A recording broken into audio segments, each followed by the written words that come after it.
Hello everyone and welcome back for another episode of Indie Impressions. My name is Nick and today we're looking at a awesome little art experience called Mothhead. This is by a studio known as Massive Black. They're not formally a game studio.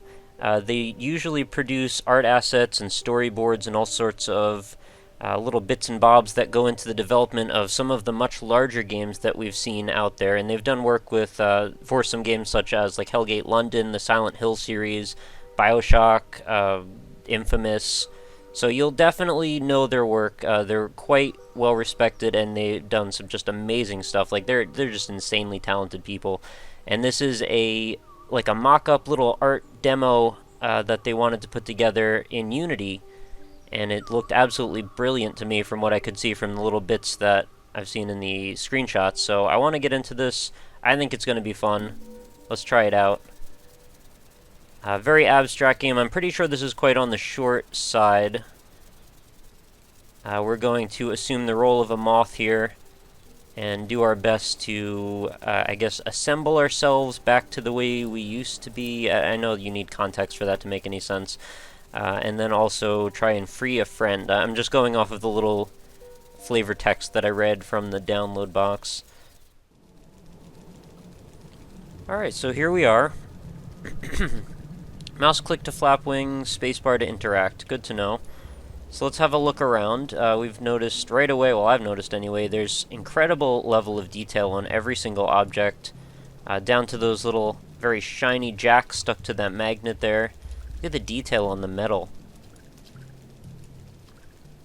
Very, very attention-oriented people at this studio, it looks like. Did actually, oh wow, I knocked into it. It's even got physics and everything. So I guess some kid was trying to grab their jacks that had fallen in the sewer grate. Just checking out the physics real quick. Yeah, it looks like they work pretty much just the way you'd expect. Well, I wouldn't expect a moth would probably have very much weight when it comes to bouncing off of things, but whatever. So obviously a very large spider web here we want to avoid with a lovely green spider sitting on it. Controls are a little bit slow to react, it seems. As you move around, the moth has to actually acclimate in any given direction before he goes in that direction. So turning forward to back takes a moment, as well as left and right. You're actually better off if you're gonna turn around, do it in like a counterclockwise or clockwise fashion. So go like WDSA or WASD instead of just WS. As you can see, there's also some really great occlusion effects. The moth is actually casting light rays as it blocks that light source. Not sure what exactly is causing that light to appear there, but who cares? I mean, it's quite beautiful. There's a lovely bioluminescent worm back here hanging out, which I'm actually glad I found this little grotto. Wonder what happens if I try to hang out with them. Anything? Get almost like a first-person perspective here when we get close enough. Lovely lighting effects. Look at there's the water effects on these tadpoles moving around. They're actually, it looks like they're dynamically deforming the water. And up on the roof there, you can see the water effects are showing up there as well. Pardon my voice, a little bit scratchy today for some reason. It seems we found another moth friend, perhaps. Maybe not. They don't seem to want to interact with us very much. I'm hitting spacebar just in case. And the water is in fact instant death. I tried that in the test recording. We have a bottle cap here on the ground. I'll probably move on because I know you probably hate when I look around for so long. Then we've got our meters over here. Not sure how anyone's going to read them down here in the sewer grate, but whatever. I feel like we've entered the world, the secret world of Arietti or something. And maybe if we find the right spot, we're going to, you know, breach the wall and find a shoebox that they live in or something. So I'm trying to move forward here. We've got, looks like some tree bark with more of those bioluminescent grubs. And then this red lever, which all these ladybugs think that they are going to disguise themselves on. Look, it's red like us. We're secretive. No, it doesn't work that way, ladybugs, when you keep moving around. I guess they're just attracted to red things. Usually they clump up into corners. That's the one thing I've noticed. And they do, in fact, have dots, so they're not those imposter beetles, which I think are more orange and don't have dots, unless I'm wrong about that. So what's going on over here? Got a little crack with light coming out of it. Can I go through here? We all know moths are attracted to light. Doesn't seem like I can, actually. Oh, I should probably hit spacebar on that, huh? I didn't try that. What can I do as a moth? Can't really push much. I can, like, stand on stuff. No, doesn't seem like that's working either. So, dead end, I suppose, for now. Maybe I can manipulate this lever and raise the water pressure or something and change something about. Oh, I can scare away all the ladybugs, who will then fly around. It's quite a naturalistic-looking ladybug group there. So what happens? So the water, I'm guessing, raised, and it looks like this bark might have moved? Or am I exaggerating on that? I'm not sure. Let's check back in here just in case anything changed too drastically. Oh, wow, okay, I can go through there. What happens if I knock this into the metal? Will it stick? Oh, see, there's a detail I would have loved to have seen. Use this magnet to stick onto something metal, and then maybe you could leverage something falling to turn this crank, or I don't know what. But yeah, there's this dude over here who, what does he remind me of? Those guys, the giants from Mirror Mask. If you guys have seen Mirror Mask, then props to you, because it's an amazing movie. Like 99% computer generated, but it's absolutely beautiful. Highly, highly recommended if you can find a copy of that. I don't know, go on Amazon or something, check for a DVD on it. Higher resolution, the better.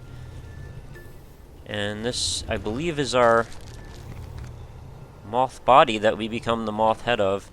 That seriously looks like a necromorph from Dead Space. So what is this going to allow us to do now that we're this wonderfully macabre creation? We can walk through water, I suppose? Not sure quite how useful that is, but I guess you've got these tendril-like arms now. Maybe we can talk to this guy over here. He's got quite an interesting loping animation he does. And walking. And also interesting how his belly seems to be pregnant with a light. Probably not say his then, huh? So what do you have for us? Oh, I can actually leave my body. I didn't realize that. Can you help us out somehow? I don't think so. He just wants to eat those rocks or whatever he's got. Seems pretty preoccupied by that. So we can walk around a little bit. And I know this isn't a hugely consequential bit of... Oh, crap, it just fell over and died. I was going to say not a hugely consequential bit of gameplay. This is essentially just a tech demo, but I just thought the detail and the interesting content on it would be really nice for an episode. Seems pretty much right up the alley of the show. And I do like to mention every now and then that a good degree of what I think makes Indie Impression special is... Oh, I guess I can't, like, go out here or something. Is just I think the curation, like, finding the good stuff. I put a bit of pride into the fact that I pick games based on... I don't know, what appeals to me in a really interesting artistic way. And it's not that I won't play just about anything, but I think not anything, or not everything belongs here. So what keeps making me fall over, I wonder? Let's head back this way, maybe that's better over here. Yeah, I mean, a good degree of how I pick these games is based on what mood I'm in. And if I feel like a certain game is right up my alley, or it's something that looks particularly interesting for one reason or another, that'll usually do it. But I do try and diversify quite a bit. I mean, I don't want everything to just be sort of homogeneous art games. I don't seem to be able to do much with this rock still. Alright, guess I gotta experiment a little bit more. It's almost a certain, like, Tim Burton-esque quality to this. Like, it almost seems hinting at being dark, but it's not. It's pretty lighthearted while also being a bit macabre and just sort of off the beaten path in terms of art direction. And the insane level of detail definitely helps a bit.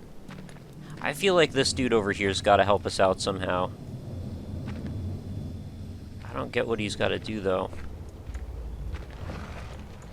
How can you help us out, man? Hook us up with something. Do you Need more rocks to eat? Whoa, okay.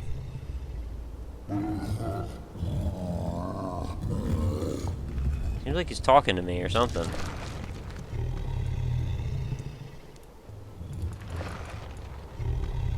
Oh, I didn't even realize this. If I scroll my mouse wheel back, I can actually zoom out. Not that that's the most useful thing in the world, but it is something.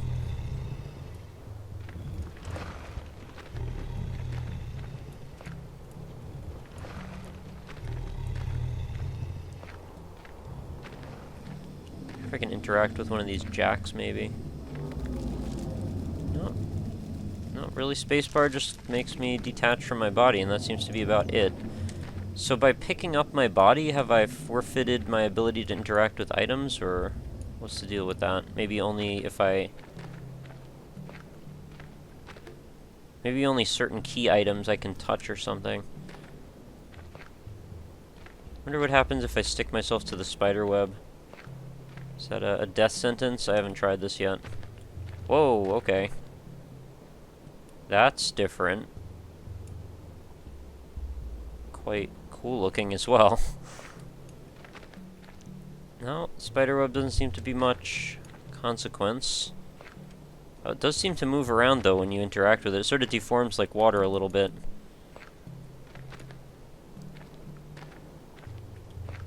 So I guess it's always fun hanging out inside of those mushroom areas. What's going on over here? Just more of those. Very cool lighting effect. It really phases in and out very nicely. So this water just doesn't bode well for me. I just sort of collapse the instant I go near it. Let's see if maybe let's make a cut in the video and we'll pick back up when I figure out the next thing to do. That way you guys don't get too bored watching me stumble around in this little basement area. So I will see you in a moment. Alright, so I've had a chance to walk around a little bit, or rather fly around, and it looks to me like our ogre friend, or whatever we want to call him, seems to be hinting that maybe we need to be going over here. I think he points every now and then towards this patch of mushrooms. So, hopefully this will do something. If not, then no harm done, I suppose.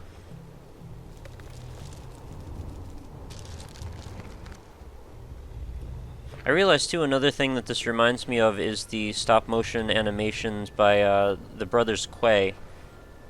Another very influential couple of guys. If you haven't checked them out, definitely also recommended.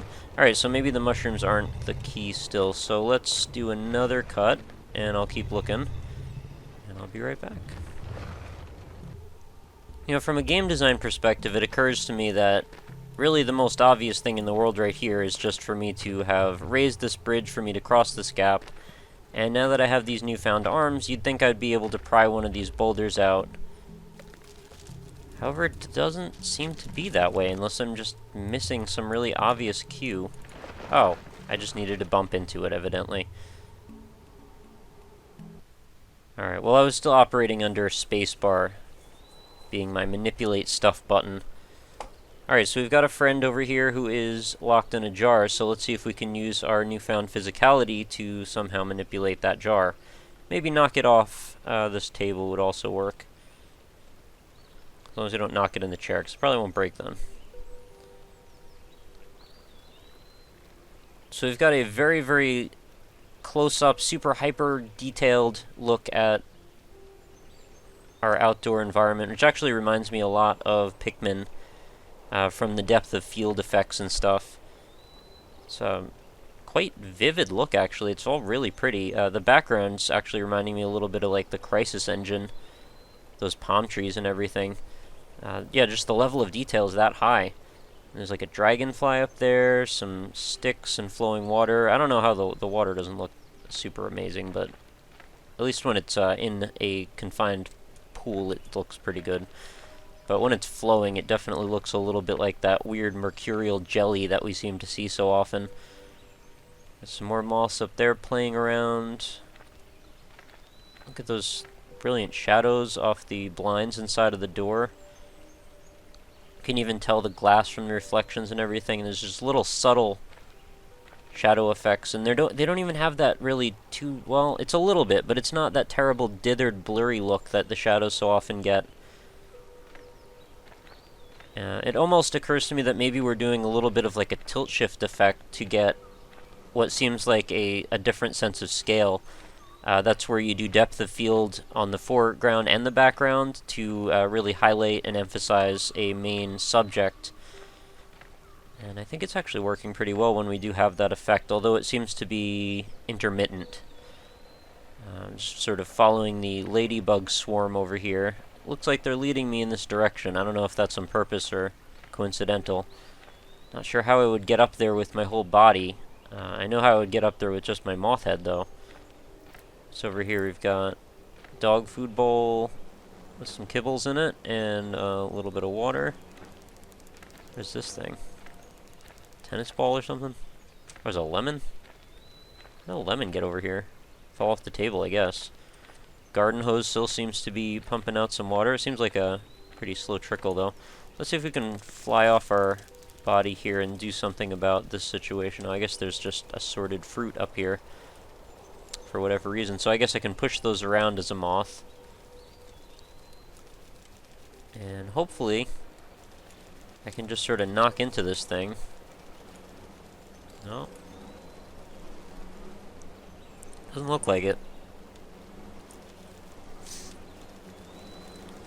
So how am I going to deal with this? I gotta come up with a creative solution. Oh. Knock. Whoa, what? I don't know what just happened there, but I seem to have knocked a jar of some sort over, and this guy was inside, or something. I don't even know what that is. Looks like something I've fought in Dark Souls, or like a root. It's like a root with a fly attached to it. What's it? Or is it a bee? I don't know. The shader effects actually remind me a lot of Dark Souls. They have a similar feel to them. Everything seems to have more weight than normal, although once the physics get involved with these fruit up here, it's perhaps a little bit off. The fruit seem to roll very readily. Like, I'm not sure how much influence a moth could really produce. It's just sort of, well, it's a little weird, but no big deal. It's just a gameplay mechanic, I suppose, because I need to knock this jar over somehow, and I seem to have been able to knock into it a little bit using one of these fruit. Although I'm not sure how I did it. I guess I gotta get, like, a run-up or something. It's so close to the edge. Whoa, camera problem. Now I've got a chain of 3. Let's see if I can, like, swoop down into this thing. No, it seemed like it jogged at first. Now it's not seeming to move around much. Ah, it's so close to the edge.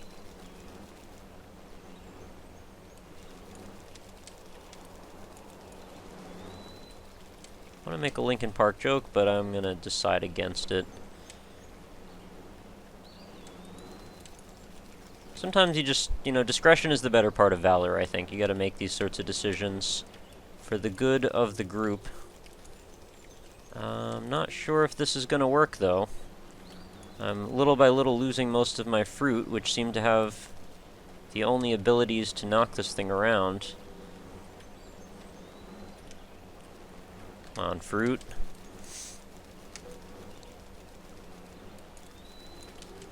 I don't even know if it's moving at all. Probably not.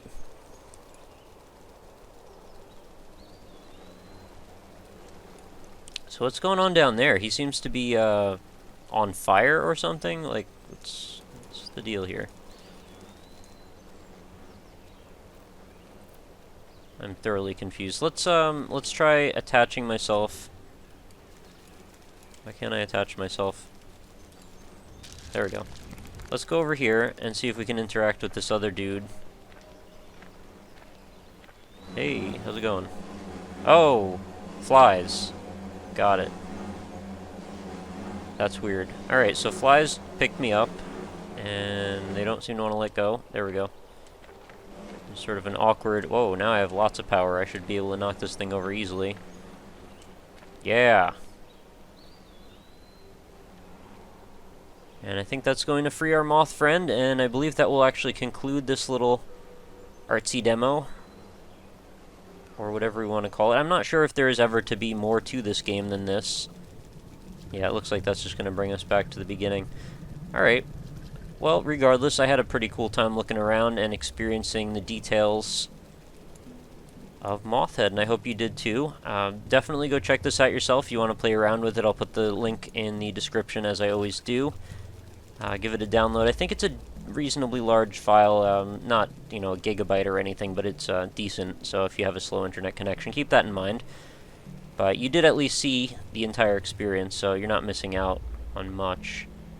But it is cool to see all the detail in super high definition and everything with the highest graphic settings and all. So I do recommend that you check that out, especially if you have a super nice computer. Look at all these details, like this, whatever this plant is, all the transparency and those little very, very delicate bits and bobs. So yeah, that's going to do it for this episode.